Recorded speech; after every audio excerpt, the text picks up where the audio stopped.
नमस्ते बच्चों, आज हम पढ़ेंगे खान पान की बदलती तस्वीर का अगला भाग। इसके पहले हमने देखा कि किस प्रकार स्थानीय भोजन विलुप्त होते जा रहे हैं या फिर कम ही लोग उन्हें जान पाते हैं, क्योंकि आप अभी फास्ट फूड का प्रचलन अधिक बढ़ गया है और स्थानीय भोजन काफ़ी महंगे भी होते जा रहे हैं। उन्हें बनाना काफ़ी टाइम टेकिंग होता है और महंगे भी होते हैं। तो आइए आगे का भाग पढ़ते हैं। खान पान की जो एक मिश्रित संस्कृति बनी है, इसके अपने सकारात्मक पक्ष भी हैं। गृहिणियों और कामकाजी महिलाओं को अब जल्द तैयार होने वाले विविध व्यंजनों की विधियां उपलब्ध हैं। नई पीढ़ी को देश विदेश के व्यंजनों को जानने का सुयोग मिला है, भले ही किन्हीं कारणों से और किन्हीं रूपों से, क्योंकि यह भी एक सच्चाई है कि वे विविध व्यंजन इन्हें निखालस रूप में उपलब्ध नहीं है। तो खान पान की जो संस्कृति है वो मिश्रित संस्कृति बन गई है, अर्थात कहीं भी किसी भी क्षेत्र में किसी भी प्रकार का भोजन मिल सकता है। इसके अपने सकारात्मक पक्ष भी हैं और अभी जो गृहिणियाँ और कामकाजी महिलाएं हैं वो अब जल्दी तैयार होने वाले व्यंजन ज़्यादा पसंद करने लगी हैं, क्योंकि उनके पास समय कम होता है।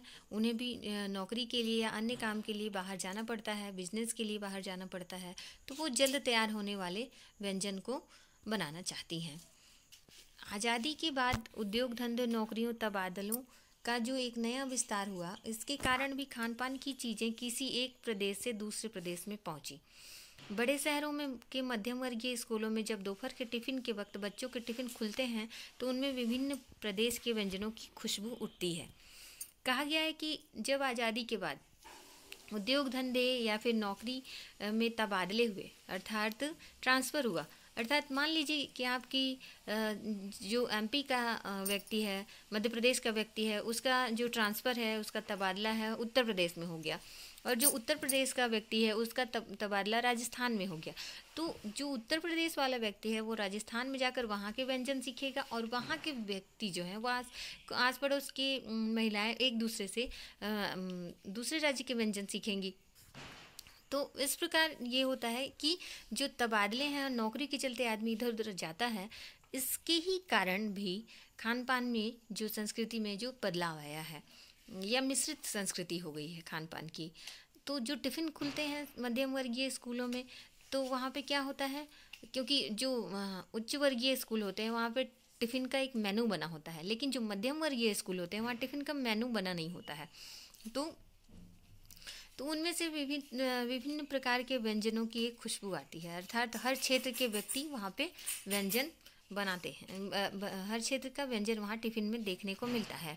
हम खान पान से भी एक दूसरे को जानते हैं। इस दृष्टि से देखें तो खान पान की नई संस्कृति हमें राष्ट्रीय एकता के लिए नए बीज भी मिल सकते हैं। बीज भली भांति तभी अंकुरित होंगे जब हम खान पान से जुड़ी हुई दूसरी चीज़ों की ओर भी ध्यान देंगे। मसलन हम उस बोली बाणी भाषा भूषा आदि को भी किसी न किसी रूप में ज़्यादा मानेंगे, तो जो किसी खान पान विशेष से जुड़ी हुई है, अर्थात खान पान के साथ साथ हमारी बोली है, वेशभूषा है, ये भी बदलती जा रही है। इसी के साथ ध्यान देने की बात यह है कि स्थानीय व्यंजनों को पुनरुद्धार की भी ज़रूरत है, जिन्हें अब एथनिक कहकर पुकारने का चलन बढ़ गया है। ऐसे स्थानीय व्यंजन केवल 5 सितारा होटलों में प्रचारार्थ नहीं छोड़ दिए जाने चाहिए। 5 सितारा होटलों में वे कभी कभार मिलते रहें, पर घरों बाज़ारों में गायब हो जाए तो एक दुर्भाग्य की बात है।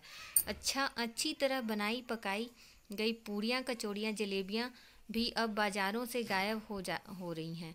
मौसमी सब्जियों से भरे हुए समोसे भी अब कहाँ मिलते हैं। उत्तर भारत में उपलब्ध व्यंजनों की भी दुर्गति हो रही है।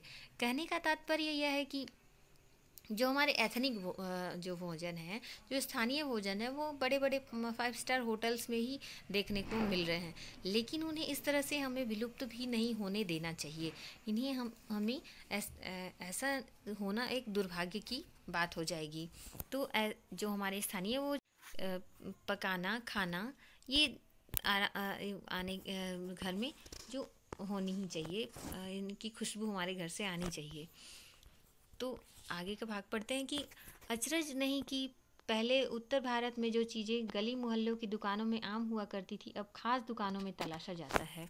यह भी एक कड़वा सच है कि स्थानीय व्यंजनों को हमने तथाकथित आधुनिकता के चलते छोड़ दिया है और पश्चिमी की नकल में बहुत सी ऐसी चीज़ें अपना ली हैं जो स्वाद, स्वास्थ्य और सरसता के मामले में हमारे बहुत अनुकूल नहीं है।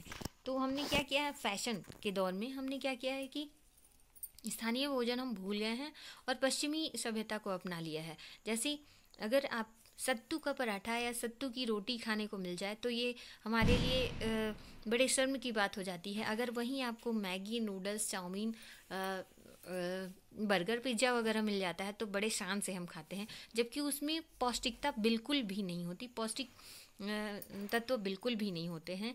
वहीं अगर हम घर में बनी हुई मक्के की रोटी, मक्के का चावल, गेहूं का दलिया वगैरह खाते हैं तो इसमें जो पौष्टिक तत्व होते हैं वो भरपूर मात्रा में हमें मिलते हैं।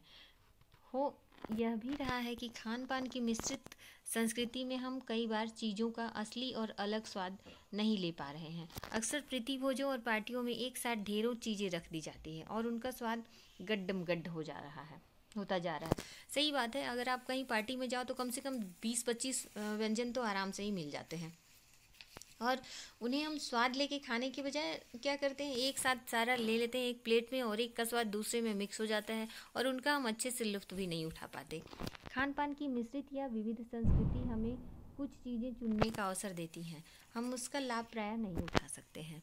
हम अक्सर एक ही प्लेट में कई तरह के और कई बार तो बिल्कुल विपरीत प्रकृति वाले व्यंजन परोस लेना चाहते हैं। क्या करते हैं, हम जब पार्टियों में जाते हैं तो एक ही प्लेट में मान लो आपने राइस ले लिया है, उसी प्लेट में आपने मीठा ले लिया है, उसी प्लेट में आपने नमकीन ले लिया है, तो ये सारा जो एक टेस्ट है वो आपस में मिल जाता है, तो जो उसका असली टेस्ट है, असली स्वाद है वो हम नहीं जान पाते हैं।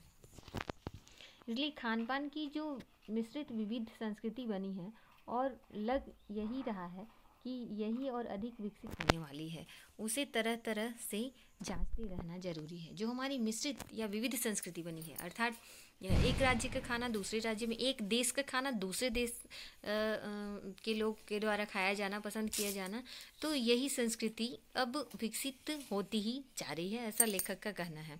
इसे तरह तरह से जांचते रहना चाहिए। हमें क्या करना चाहिए, यही अधिक विकसित होने वाली और इसी को हमें परखते रहना चाहिए कि यह संस्कृति कितनी विकसित हो रही है।